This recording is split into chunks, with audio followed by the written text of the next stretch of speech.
Joining us to go more in depth on this topic and the Republican response more broadly is Matt Schlapp, the chairman of the American Conservative Union. So, Matt, it's a real pleasure having you on the program tonight. Earlier today, we saw a pretty fiery press conference from the president's legal team laying out their legal strategy moving forward, but as well as the allegations more broadly. So I want to get your response to that.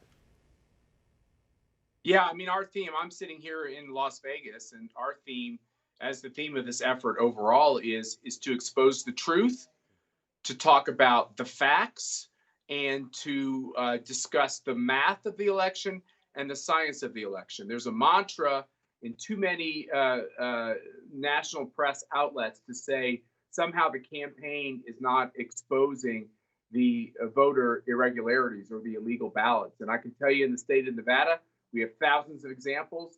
We have over 800 sworn statements about the illegal activity. We have over 12 whistleblowers. Our phone lines and email systems are constantly being refreshed with new allegations, and it's voter fraud like I've just never seen in my political career.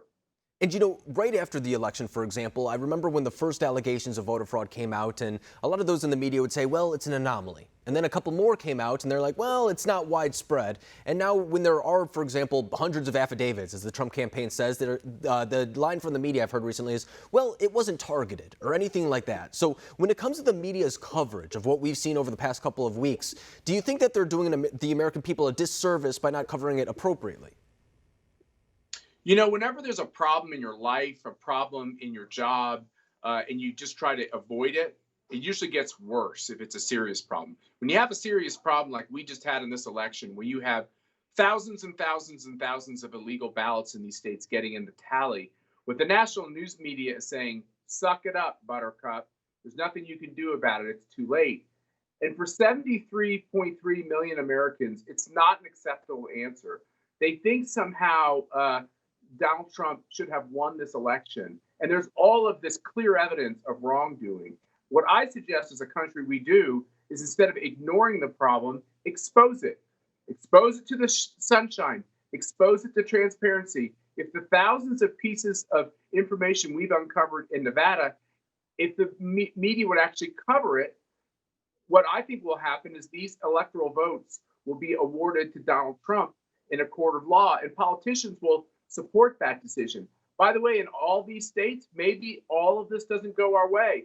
But as a country, as a democratic republic, we can't afford to have half our population think that somehow the loser of the election was declared the winner.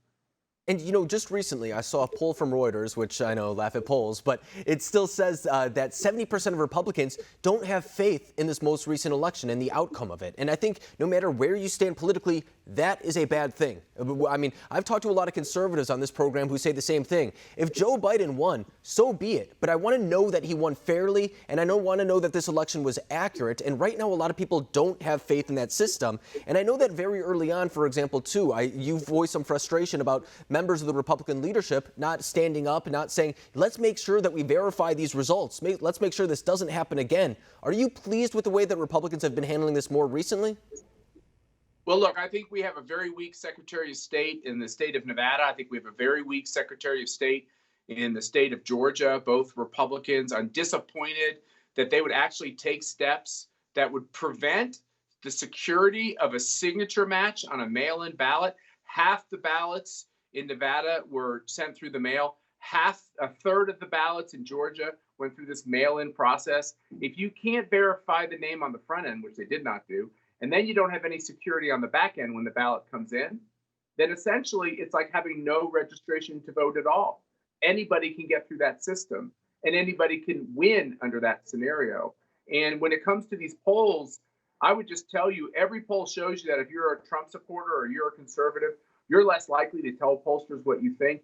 So the poll you quoted shows 3/4 of Trump supporters saying they don't think that it was an honest election that they can have confidence in. My guess is that's a lot higher number, because we all know the ramifications of the cancel culture. And that's one of the reasons why some of these weak-kneed Republicans aren't being stronger. But I will say, I've been very impressed with Republican leadership. I hear them saying the president deserves to make sure that only legal ballots are counted. And that's exactly where we should be. You know, in 2000, I spent 36 days in the Florida recount.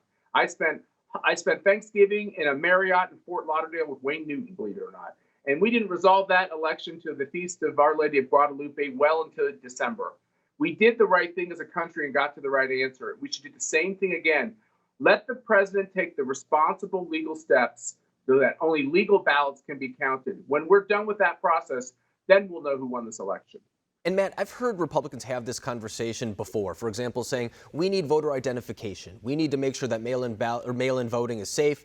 There's another issue this week, too, that Republicans talk about all the time, and it's the idea that perhaps big tech suppressed Republican voters and their sharing of information throughout the entirety of this campaign. Are all of these issues that Republicans need to bring to the forefront of their agenda for future elections? Yeah. Yeah, look, this is fascism. And fascism and socialism, they are just two nasty cousins, right? And what they attempt to do is to feed us propagandized news, false information, false polls, false information about the status of these races.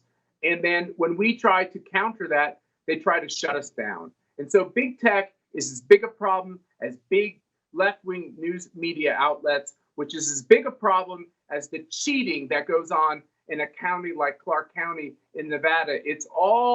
They're kind of kindred evil spirits. And anybody who loves America, no matter what their politics are, ought to be against every aspect of that, every bit of that. Yeah, and I don't think you're alone for saying that. It's something that I've heard more conservatives start talking about over recent weeks, and I think especially when it comes to tech issues as well, it's something that really hits home for a lot of voters because they see that if they can't have their arguments on those types of platforms, they won't have the ability to make these arguments in general moving forward. So I think they're starting to see the existential threat that is being posed not only in the election system, but also via big tech. But Matt Schlapp, I really appreciate you coming on the program tonight, updating us on what the progress is with the Republican Party as a whole, but especially at this important moment. Thank you. Happy to be on and happy to come on anytime you need me.